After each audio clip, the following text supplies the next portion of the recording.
Hi, Howard Winston from Chicago, Illinois. I wanted to thank Charlie and you for your hospitality.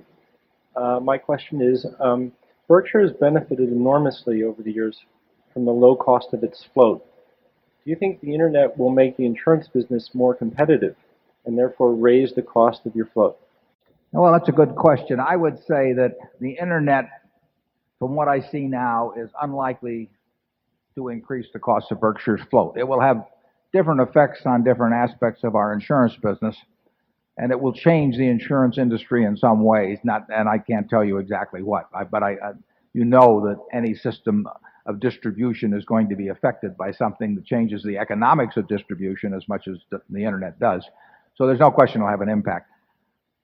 I think in the end, the competitive advantages we have among our group of insurance companies net will not be hurt by the internet. But I could be wrong on that, and therefore I don't think that our cost of float will be changed much. I don't think industry economics in aggregate for insurance companies are going to be changed very much. The economics haven't been that good.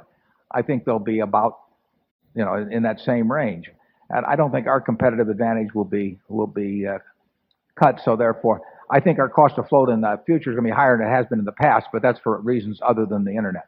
I still think we'll have an attractive cost of funds over time on float. It's a good business for us. I don't think it's necessarily a good business for the average company. Charlie? Well, there's a marvelous issue buried in your question.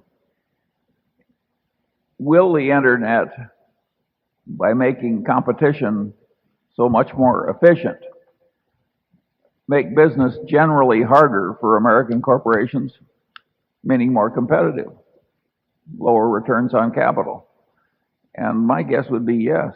Yeah, my guess would be yes, too. I would say that on balance, for society, the internet is a wonderful thing, and for capitalists, it's probably a net negative. So all of you can be happy that the progress of the species will affect your economic futures for the worse.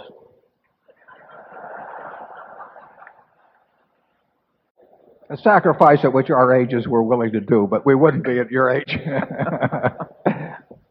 Incidentally, I mean, there's plenty to think about there. The internet, I mean, if you analyze it, you have to think it's much more likely that it will reduce the profitability of American business and improve it.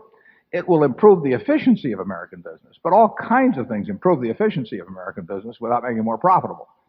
And I think that the internet is likely to fall into that category. So far, it's improved the monetized value of American business, but that will eventually follow the underlying economics of what the internet does. And I think it's way more likely to make American business in aggregate worth less than compared to what it would have been otherwise. By the way, that's perfectly obvious and very little understood. So there. Okay, number 3.